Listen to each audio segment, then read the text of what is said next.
engrais de plateau des obstacles. Que vraiment le Seigneur le bénisse, qu'il nous bénisse aussi et que Dieu soit avec lui. Voilà, donc nous allons lui laisser toute la place et que Dieu bénisse son serviteur. Voilà, donc restez scotchés, ne partez pas, restez scotchés. Merci. Merci bien-aimé pour que Dieu te bénisse. Alléluia. Et nous sommes là pour pouvoir poursuivre notre étude par rapport à la Pâque.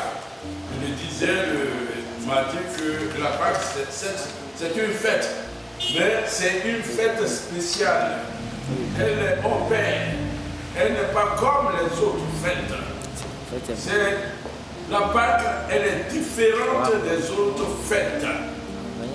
Et le Seigneur nous a permis de nous donner un peu l'explication le mardi passé. La Pâque veut dire passer par-dessus, épargner, délivrer. C'est là, c'est la signification de la Pâque. Pourquoi on parle de délivrance? Parce que il y avait les enfants d'Abraham, Dieu lui a promis la prospérité et ses enfants, ses descendants étaient en Égypte pendant 450 ans d'esclavage. Et Dieu, le voyant et aussi afin d'accomplir aussi sa promesse, il a accompli ce acte-là pour les délivrer. Ce soir, nous allons parler encore de la Pâque. La Pâque, Jésus et la Pâque. Nous allons parler de Jésus et la Pâque. Et il faudrait que nous comprenions ceci au sujet de tous les chrétiens. Je viens de le dire que la Pâque, elle est différente des autres fêtes. Quand on parle de fête, ce sont des moments de réjouissance. Mais la Pâque, elle est particulière. C'est pour cela, ce soir, je vais vous parler un peu de Jésus et la Pâque. Je tiens à vous demander aussi à prendre votre Bible dans Jean 1, verset 29. C'est là, c'est un homme de Dieu, celui-là qui est venu tracer les sillons pour que vous et moi, nous puissions bénéficier de toutes les grâces de Dieu. Il s'agit de Jean-Baptiste qui était avec ses disciples. Et lorsqu'il a vu Jésus, alors du doigt il a pointé et en direction de Jésus en disant à ses disciples, voici l'agneau de Dieu qui ôte le péché de l'humanité. Et ainsi, notre frère aussi, Paul, dans 1 Corinthiens 5, verset 7, il le dit également, Jésus-Christ est notre Pâque. À travers ces deux révélations, nous pouvons avoir dit que Jésus est à part entière, on peut dire l'essence de la Pâque.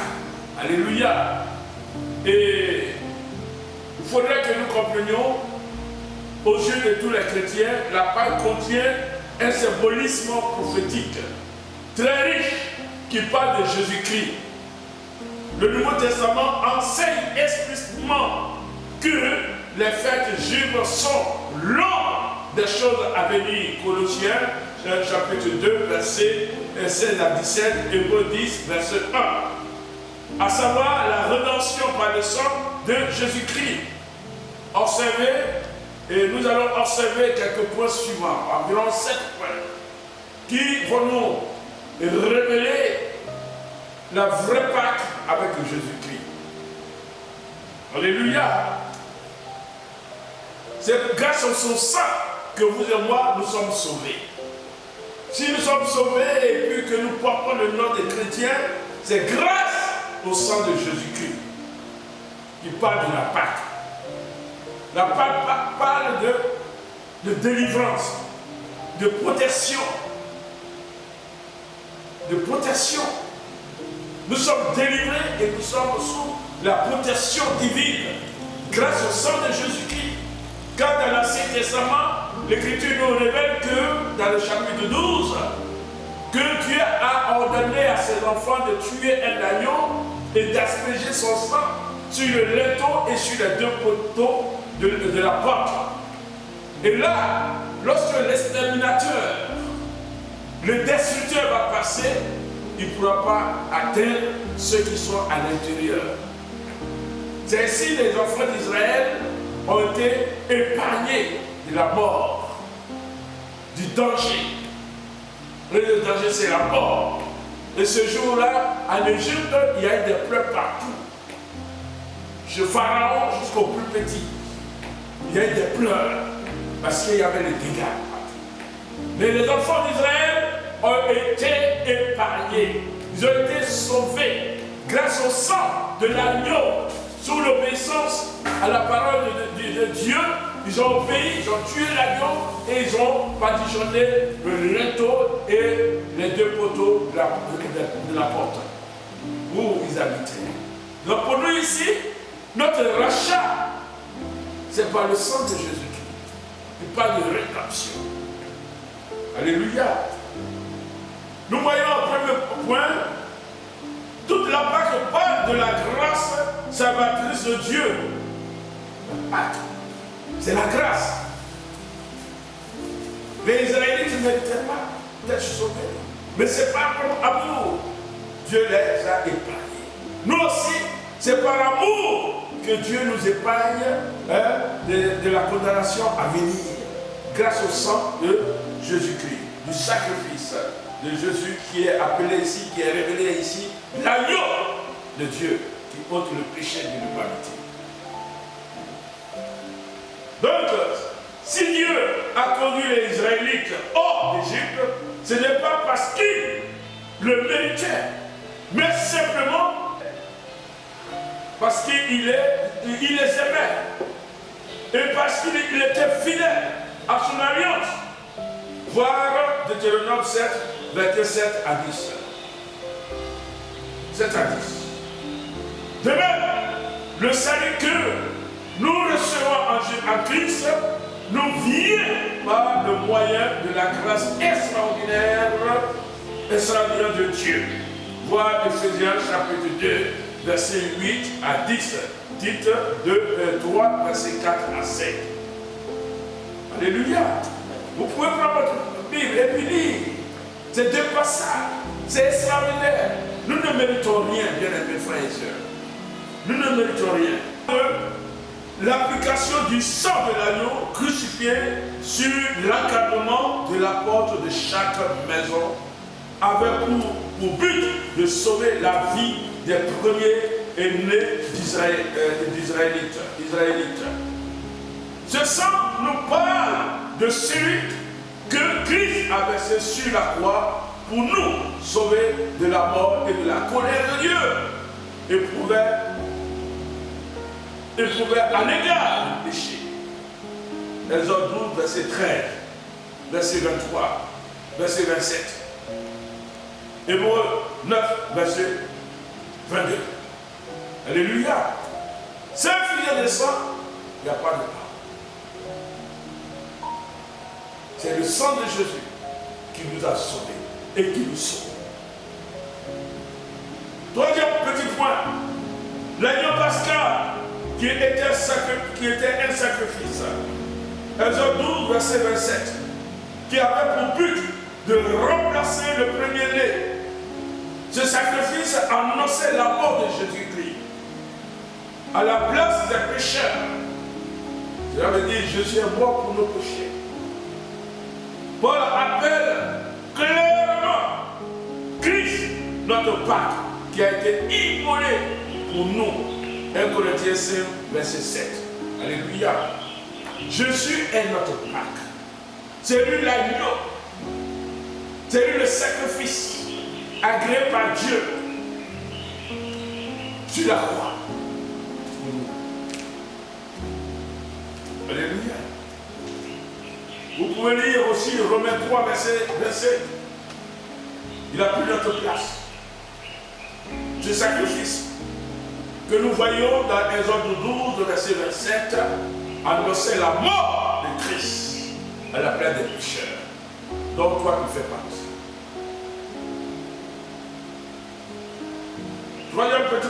Quatrième petit point, l'agneau qui devait être offert en sacrifice devait être sans défaut.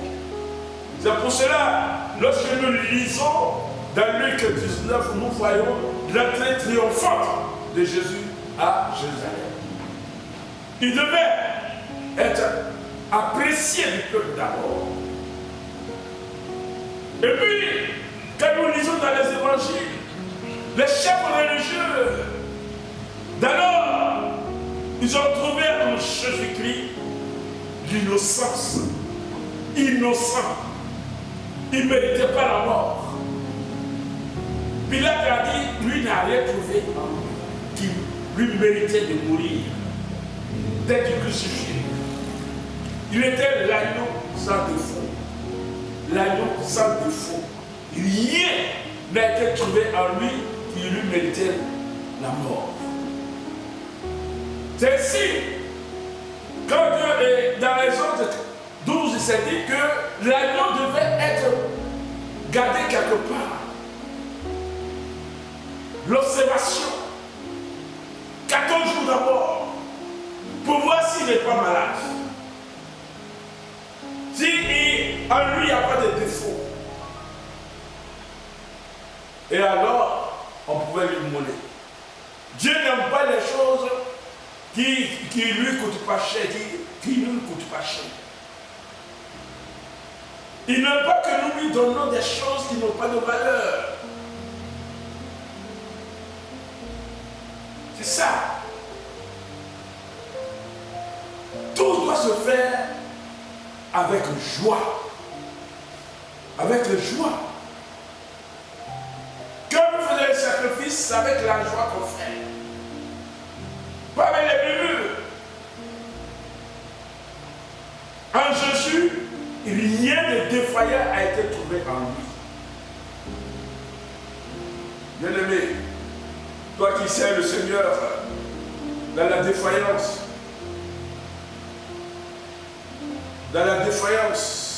dans les murmures, dis-toi que Dieu ne se plaît pas dans ça. Voilà. Donc il faut servir Dieu dans la sincérité. Vous pouvez voir Exode 12, verset 5. Cet agneau préfigure la pureté de Christ, le Fils de Dieu, parfait. Jean 8, verset 46. Hébreux 4, verset 15. Si vous voyez là, à travers ce passage, vous allez voir que Jésus était un être spécial, sans défaut. En lui, tout était parfait. La pureté. Pur. Dieu, ses yeux sont purs. Ses yeux sont purs.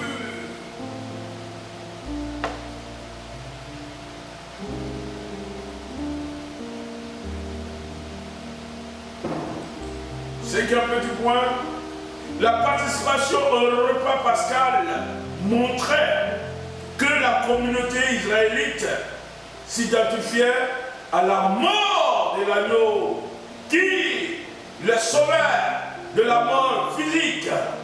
De même, notre participation au repas du Seigneur montre que nous nous identifions à Christ dans sa mort que nous délivre de la mort spirituelle.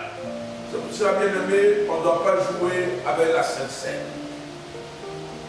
Quand nous sommes devant la table du Seigneur, bien aimé, nous devons faire une analyse profonde de notre vie. Et Paul dit, si nous nous jugeons nous-mêmes, nous ne serons plus jugés. Chacun doit faire son propre procès. On est identifié à lui. Ça veut dire que nous sommes parfaits. Il est parfait, nous aussi, nous sommes parfaits. Dans la présence de Dieu, rien de scandaleux ne doit nous habiter en venant de la présence du Seigneur.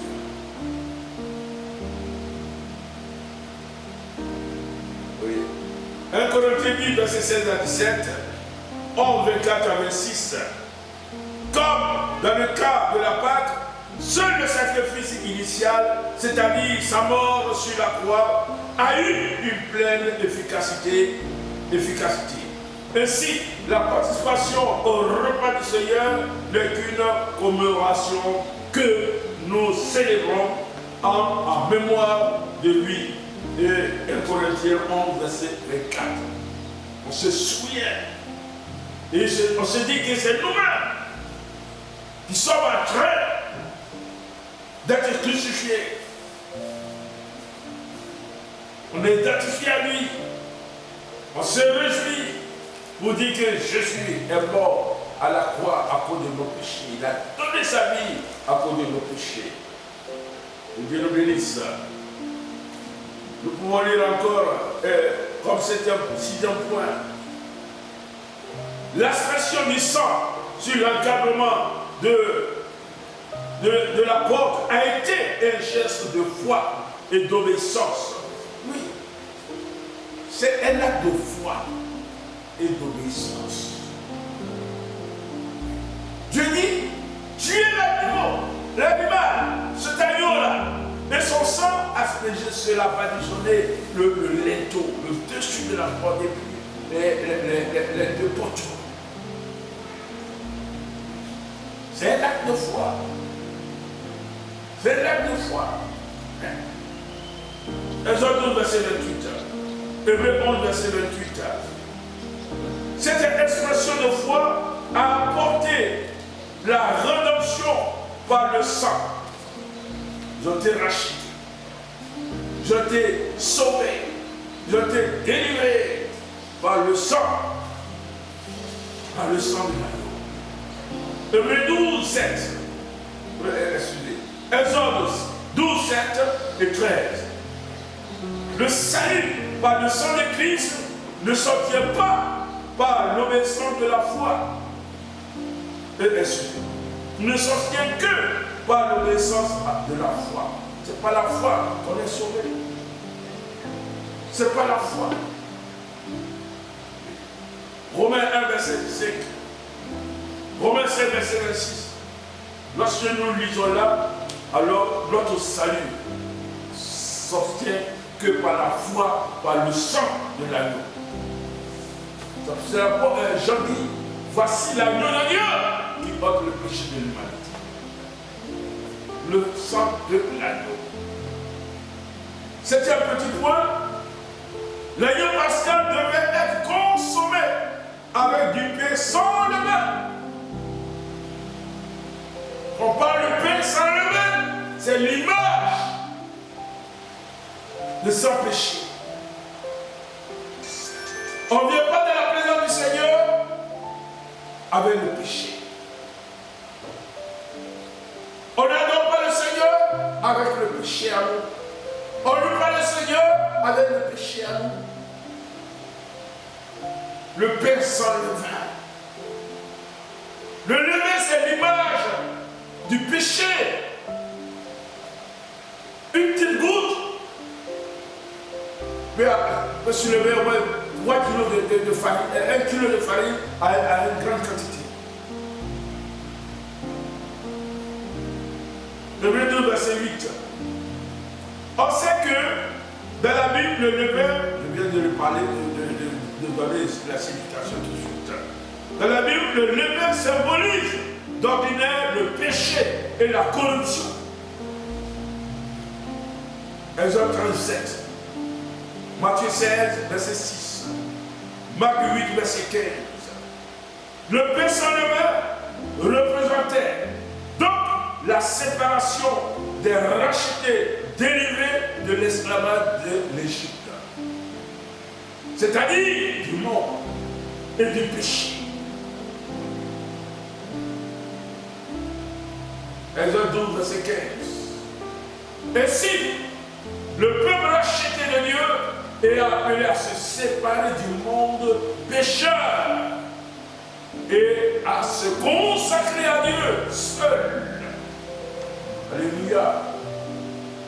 Mon frère, tu ne dois pas faire un pied dedans, un pied dehors. C'est la séparation du monde. Tu ne vis plus pour toi-même. Tu vis pour le Seigneur. Jésus est mort pour nous donner la vie. Et cette vie ne doit plus être mélangée à celle du monde. La manière dont vivent les êtres humains sans Christ, nous sommes identifiés à tous.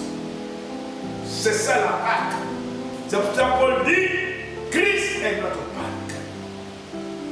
Je dis, Jésus est l'agneau de Dieu qui porte le péché de l'humanité. Le sang de Jésus nous sauve. C'est son sang qui nous protège. C'est son sang qui nous garantit du lendemain. Voici notre Pâque, bien-aimés frères et sœurs. Dans ce petit point, c'est l'agneau qui a été livré. Et c'est un sang coulé pour délivrer. Celui qui croit en lui. C'est un acte de foi que nos aïeux ont posé. Toi aussi, ce n'est pas la foi que tu es sauvé, mais pas par les œuvres. Comme Éphésiens le dit, déclare. Par le moyen de la foi. La grâce, tu ne mérites pas. Mais c'est par amour. Dieu t'a sauvé par cette terre. C'est là la véritable Pâque. C'est pas pour aller se divertir. Comme les gens, certains pensent que c'est la même fête. Pâque, elle est différente. Elle est différente. Ces 7 petits points peuvent t'amener à comprendre cette réalité de séparation de toi et du monde. Que Dieu nous bénisse. Nous allons prier le Seigneur. Seigneur notre Dieu, notre Père, ce soir, nous voulons te dire merci parce que tu as éclairé les uns et les autres pendant cette période difficile que nous sommes en train de vivre. Oui, le monde est ce qu'il est, mais toi Dieu, tu es différent. Et ton nom c'est amour, Seigneur notre Dieu. Tu ne veux pas l'également des êtres humains que tu as créés à ton image. C'est pour cela, Seigneur notre Dieu, tu as ordonné à tes enfants, chaque jour, chaque année, Seigneur notre Dieu, oh Dieu, de penser à ce acte-là, oh Jésus-Christ, à se souvenir du sacrifice de ton Fils Jésus sur la croix. Mort, son sang a coulé pour sauver, pour délivrer. Oh Dieu, c'est en cela, Seigneur notre Dieu, avec ces petits points, Seigneur, que tu as permis que nous puissions, Seigneur notre Dieu, comprendre cette réalité. Jésus est la Pâque. Seigneur, que chacun de nous, Seigneur, ce soir, puisse, Seigneur, saisir cette occasion afin, Seigneur notre Dieu, de considérer, oh Dieu, oui, cet acte-là, pour que son lendemain soit meilleur. Merci parce que tu l'as fait. Au nom de Jésus, notre Seigneur Sauveur. Amen. Voilà, que Dieu nous bénisse.